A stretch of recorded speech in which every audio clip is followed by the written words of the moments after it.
masaya po ako sa laro na to, sir. Kailangan talaga tapang, sipag, para lalong lalaban. During my first 3 years, I was boxing here in Manila. And then I figured if I was gonna go all the way, I'd have to find myself a new team. I found Omega Boxing Gym, and I believe in myself, I believe in my capabilities. I believe that I'm the hardest working.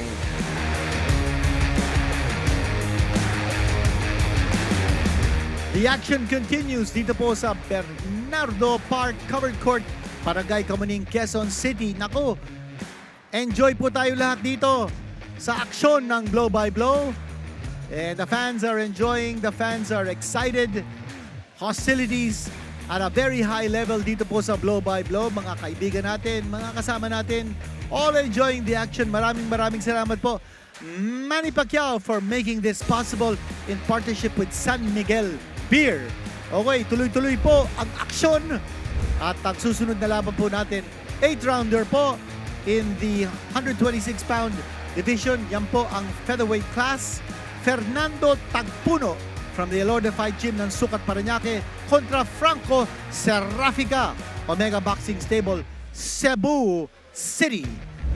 Ito po ang ating tail of the tape. 27 years old na po si Serrafica. Makikita po natin ang kanyang record. At si Tagpuno po is 21 years old. Tagpuno has a longer reach, pero mas patangkad naman si Serrafica sa kanya. This is the battle of southpaws. Kanya magandang sagupaan ito. Let's turn you over now to our ring announcer, Bobby Mondejar, for the official intros. Ladies and gentlemen, introducing the fighter coming into the ring, Franco Serrafica.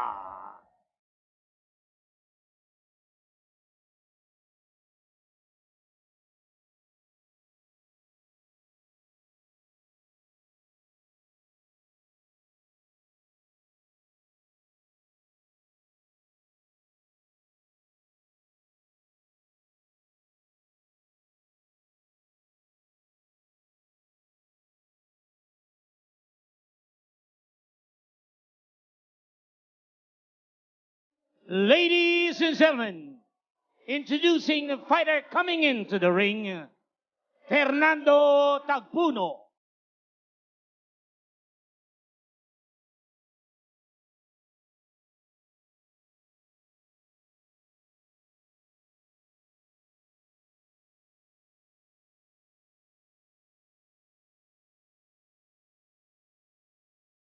Ladies and gentlemen, Manny Pacquiao presents Blow by Blow here at Barangay Kamuning, Quezon City, in partnership with San Miguel Beer, in coordination with Barangay Chairwoman Army Castel and Kagawad Joey De Dios. All professional boxing bouts are sanctioned by the Games and Amusements Board. GAB Chairman Attorney Richard Clarin, Commissioner Sherwin Bugarin, the Chief of Boxing and Other Contact Sports, Ms. Jackie Lu Cacho Ornido. Ringside physicians, Dr. Jose Rolando Rivera, Dr. Noel Napa. Timekeeper, Kim Dangan, Romulo Santiago. Ladies and gentlemen, introducing the fighter fighting out of the blue corner. He weighed in at 126.3 pounds. He has a record of 10 wins, 1 loss. 4 wins coming by way of knockout. He's fighting out of Omega Boxing Stable, Cebu City. Ladies and gentlemen, Franco Serrafica. Right across the ring, fighting out of the red corner. He weighed in at 127.2 pounds. He has a record of 6 wins, 2 losses, 1 draw. 6 wins coming by way of knockout. Fighting out of Elorde Fight Team, Sukat, Parañaque City. Ladies and gentlemen, Fernando Tagpuno. The judges at ringside, Alfie Hocosol, Al Llaneta, Greg Ortega. Third man in the ring, referee Gerald Bassi. This will be 8 rounds of professional boxing. Boxer! Alam niyo naman yung rules ng boxing. Huwag niyo lang gagawin ng mga bawal. Okay? Protect yourself at all time. Obey my command at all time. Good luck sa inyong dalawa. Clean fight lang tayo. Kachobs. 8 rounds po ang lalabanan nila. Tagpuno kontra Sarafica. Parehong magagandang lalaki ito. Pwede maging artista. Sarafica, taga Cebu, Tagpuno, taga Agusan del Sur. Now fighting out of Sucat, Parañaque with the Alorda Fight Gym. Maganda po ang history ni Tagpuno. In his first 2 fights, natalo po siya. But after his second loss, sunod-sunod na kanyang panalo. 6 wins in a row, all by knockout. Ito po ang pangalawang appearance ni Tagpuno sa Blow by Blow. Nag-turn pro siya po in 2021. Si Sarafica naman, this is his Blow by Blow debut. Unang-unang mapapanood po natin si Sarafica sa Blow by Blow. And his record, very, very impressive. 10-1 with 4 knockouts. Nag-pro po siya noong 2018. Tagpuno po is the southpaw. Leading off with the right hand. Orthodox fighter po, si Sarafica. Sarafica wearing the dark trunks and the green gloves. Pambihirang Oh, Siko! green gloves na napapanood natin sa boxing. Nakikita natin. Sarafica. Very sharp with that right straight. The jab straight. And then very distracting yung ginagawa ni Tagpuno. He raises his right hand. Oh, some body shots being thrown here by Tagpuno. Side of the body. Tinetesting ni Tagpuno ang katawan ni Sarafica. Aggressive po si Tagpuno. Ang tawag sa kanya, El Cazador.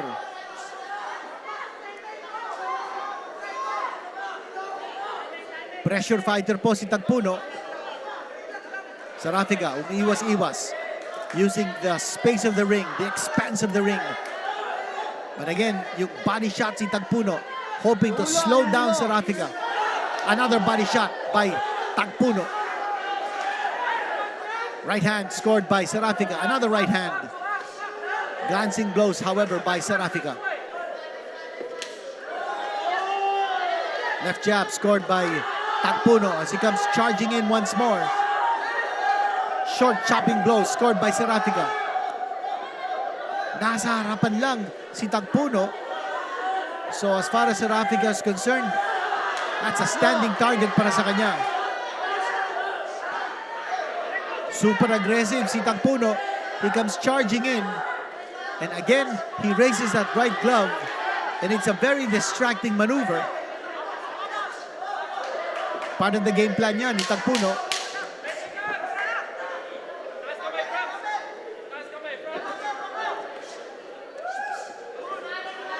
Good defense being shown here by Tagpuno. That's the end of round number 1. Action-packed. As you all league can see it on Blow by Blow. Yan po si Tagpuno. Ang kanyang cornerman, the former Philippine welterweight champion, Ray Pelonia. Si Ray Pelonia po lumaban ng 17 years as a pro and picked up a total of 72 fights. Fought all over the world. Yan po si Ray Pelonia.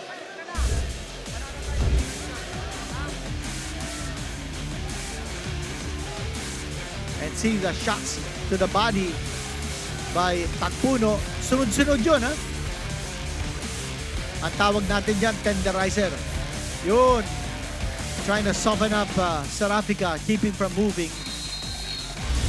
And trying to make him a stationary target. Yan po si Tagpuno. I thought he won that first round. That sustained body attack was devastating. Franco Sarafica from Omega Boxing Gym in Cebu. Isa lang po ang talo niya in 11 fights.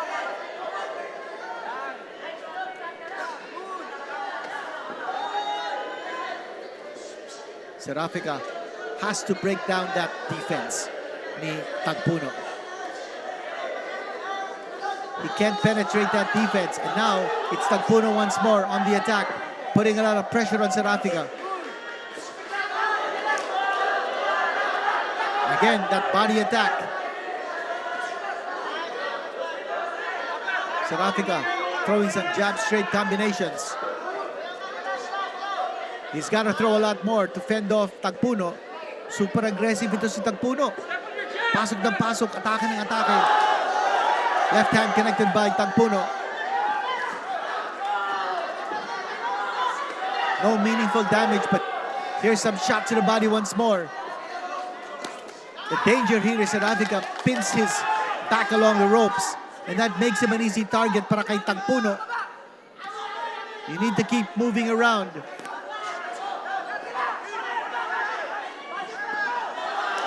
Left hand connected by Tagpuno.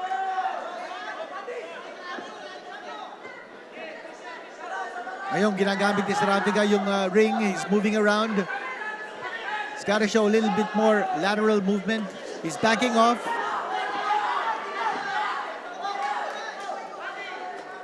Got to create the angles. Franco Serafica. Again, he's shaken up by that big right hand coming from Tagpuno, who's all over. He's swarming Serafica. And there's a right uppercut connected.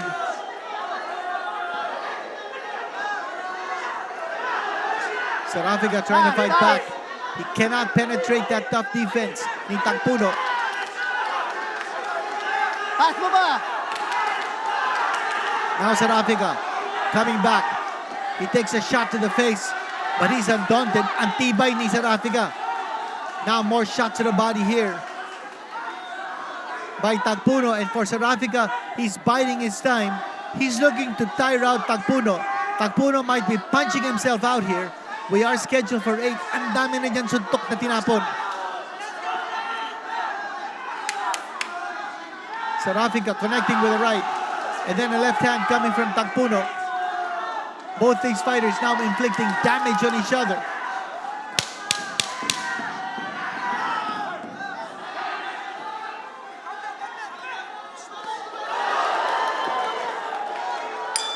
And that's the end of the round. Action-packed.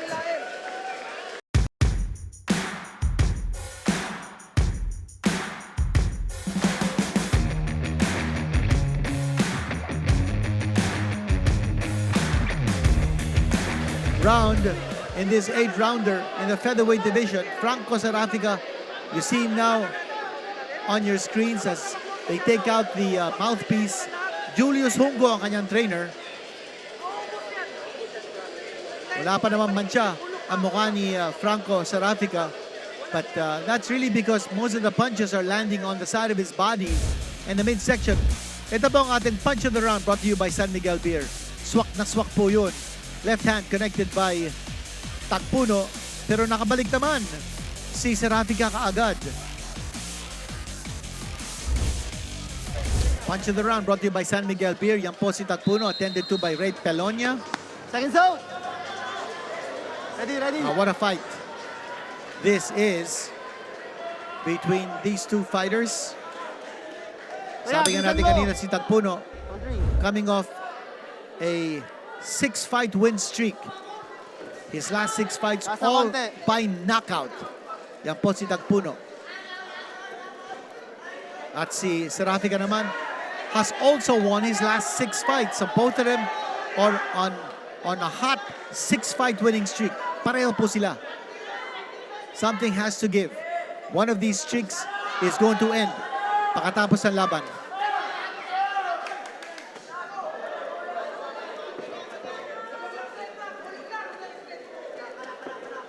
Again, that's been the story of this fight. Tagpuno pinning Serafica along the ropes, making him a standing target. And Tagpuno aiming at the body. Now Serafica fighting well off the ropes. Ingat sa ulo pareho, ha?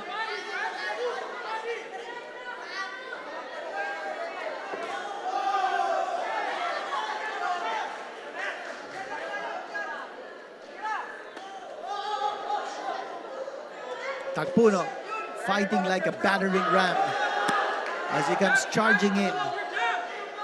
Serafika looking to stand his ground and counter. And for Serafika, huwag niyang pasusuntok si Tagpuno. As he comes charging in, dapat nakaabang na siya. He's got to be able to throw those punches to keep him away from Tagpuno. Now Tagpuno throwing some big bombs. He's got Serafika cornered. An uppercut thrown there by Tagpuno. But that side of the sides of the body of Serafika are wide open para sa kanya. Yan na naman, yung atake niya sa katawan. Wag mo tusok ng ulo mo. And now, some uppercuts. Nakabawi doon si Serafika. Boy, that jab straight combination, so disciplined on the part of Franco Serafika. But there's a welt now underneath the right eye of Serafika. Serafika fighting back. Serafika a little more precise with his punching in this round.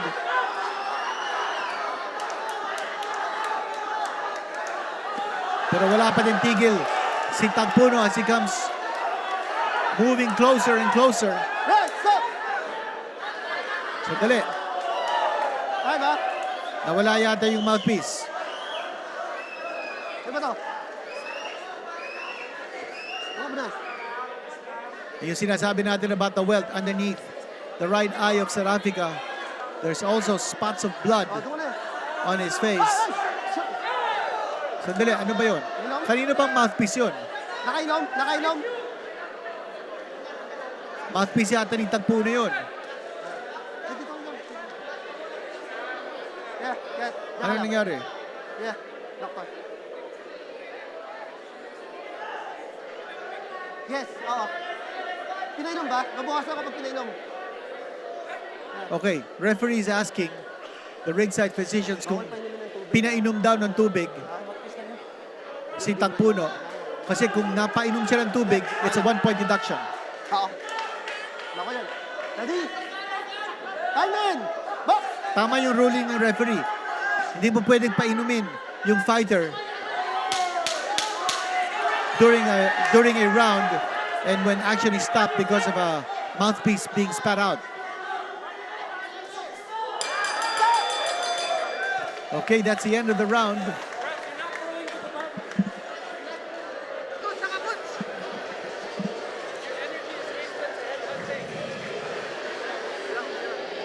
Serafika has absorbed a lot of punishment in this fight. At makikita na po natin ang mancha sa mukha niya. That ugly welt underneath his right eye. And the cornermen are frantically looking to address that swelling.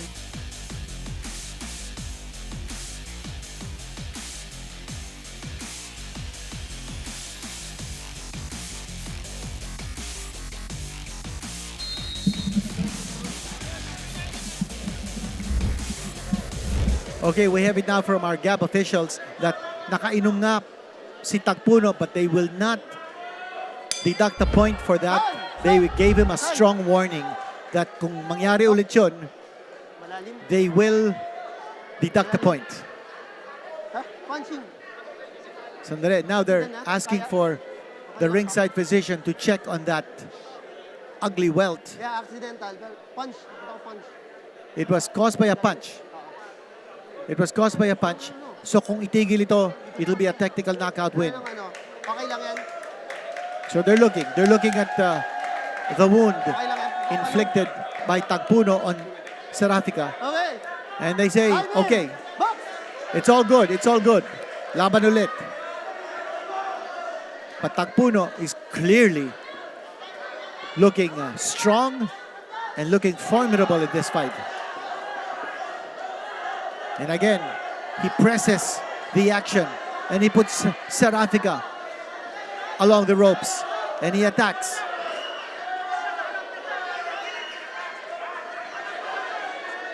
Walang tigil ito si Tagpuno para makina.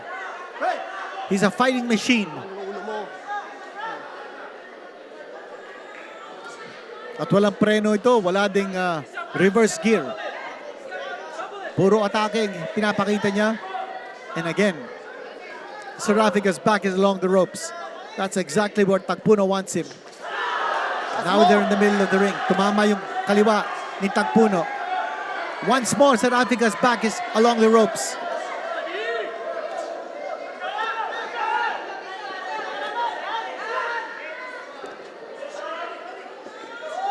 And what a fight this is. We're in round number 4, scheduled for 8.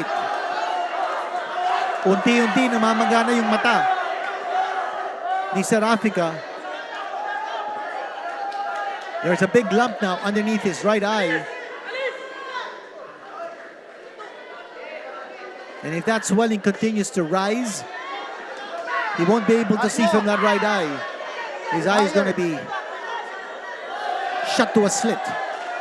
Ito na po si Tagpuno once more. And Tagpuno continues to connect with that left hand. The left hand, ang target niya, yung kanan na mata ni Serafika. And right now, Serafika is doing nothing to show any power to frustrate or even stop Tagpuno.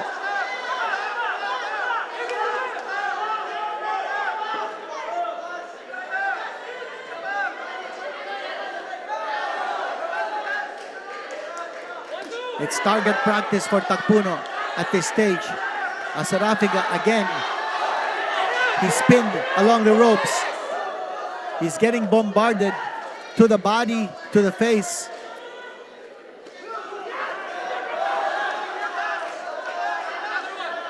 But Serafika, no matter what you say about him, he's fighting back.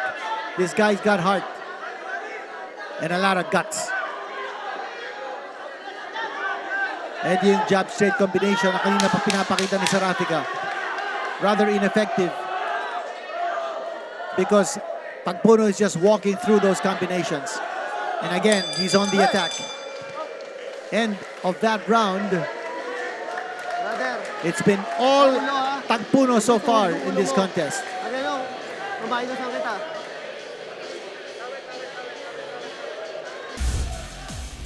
Punch of the round brought to you by San Miguel Beer. Makikita natin yung half hook to the midsection of Serafika. And then the bombardment to the body ni Tagpuno. Grabe yung mga binobomba niya sa katawan ni Serafika. And you gotta hand it to this kid. Serafika, there's blood coming out of his nose, both nostrils. He's bloodied but he's unbowed. He hasn't gone down. Ang dami niyan suntok na tinanggap galing kay Tagpuno, especially to the body. Ayaw niyang tumiklop, hindi siya titiklop. Left hand, scored by Tagpuno once more. We described him as a machine.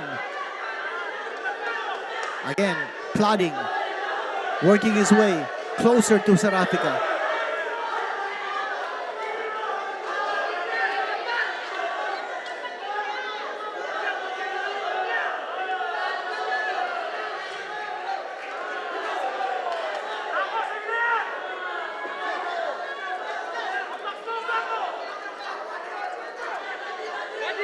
Very quick to the draw is Tagpuno. Bago makaakma si Serafika, siya na sumusuntok. That's been the story of this fight. The initiative that Tagpuno has taken to take charge. Oh, 2 punches to the head by Tagpuno. Now forces Serafika to move away. Again, Serafika's back along the ropes. He moves away. Tries to fight back with that jab straight combination, landing on the gloves of Tagpuno. Bukas na ang bibig ni Serafika. And again, the combination and the left hand connected by Tagpuno.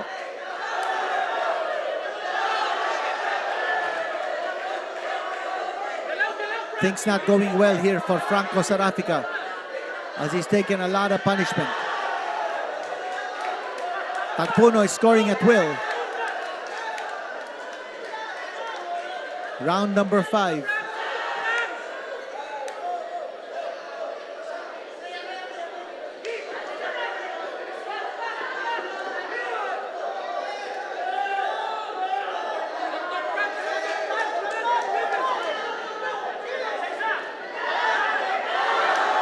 Left hand scored by Tagpuno, and then the uppercut coming in.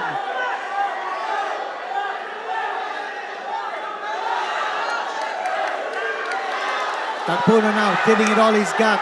He's looking for the finish. Serafika's face is bloodied. He's taking a lot of shots. I don't know if maybe the referee should consider stopping this fight. And it's over. It's over. Tama yun. And look at his face. His face is all bloodied. There's blood from his mouth. There's blood from his nose. That's the correct decision. Kasasabi lang natin, maybe the referee should consider stopping this fight, and he did. Tama yung decision ni referee Gerald Basil. And Serafika was in no condition to continue fighting. What a victory by Tagpuno. This is his 7th straight win, all by knockout, as he extends his streak, while Serafika's streak of 6 straight wins has ended. Grabe na nangyari. Ang tibay din ni Serafika. He never went down, he never took a count, and he finished the fight on his feet. But clearly defenseless. He was bloodied all over, his eye damaged, his mouth and nose bloodied. And Tagpuno, again, yung sinasabi natin, marami tayong makikita mga up-and-coming fighters of blow by blow. Mark my words, ito po si Tagpuno, malayo ding mararating niya. Ito po ang punch of the round. Right hand scored by Tagpuno, and then the left hand. Parang makina po ito si Tagpuno. Look at him throw those punches. And I did say that he was scoring at will. Ito talagang binubugbog na niya si Serafika. And look at him, he was covering himself, he was helpless. And then the referee coming to his rescue. And that was the right move to make. And look at his face, all bloodied. Blood coming out of his nose, from his mouth. Ladies and gentlemen, the time, 2 minutes and 34 seconds of the 5th round as referee Basig stops the fight. Winner by technical knockout, Fernando Tagpuno. Tagpuno. Tagpuno has won this fight, 2:34 of the 5th round. A TKO win. A gallant stand by Franco Serafika, but just overpowered by Fernando Tagpuno, the fighting machine. Big victory para sa kanya. Highlights po ng laban, Tagpuno Serafika. Sabi nga natin kanina before this fight started, both these fighters pwede po maging artista. Magagandang lalaki po silang dalawa. Pati rin po yung mga cornermen nila, Ray Pelonia, okay din. At saka si Julius Junco. Ito, panoorin po natin yung mga nangyari sa laban. A lot of action right from the start. Bugbugan po yung dalawa. Round number 3. Tagpuno never stopped coming in and charging, looking for the kill. Ang dami niyang suntok na binitawan, pero yung body attack niya, yun ang relentless. At si Serafika naman, lumalaban maski na papano, but that body attack stopped him on his tracks. Hindi na masyadong gumagalaw si Serafika, so he was a standing target for Tagpuno. And when he gave a courageous stand in his blow-by-blow debut, Serafika just did not have the firepower to neutralize Tagpuno. And so he goes down a loser by technical knockout, 2:34 of the 5th round. Yan po, tinigil na ni referee Gerald Basil, or Basig rather. And nanalo po si Fernando Tagpuno over Franco Serafika, TKO in the 5th round.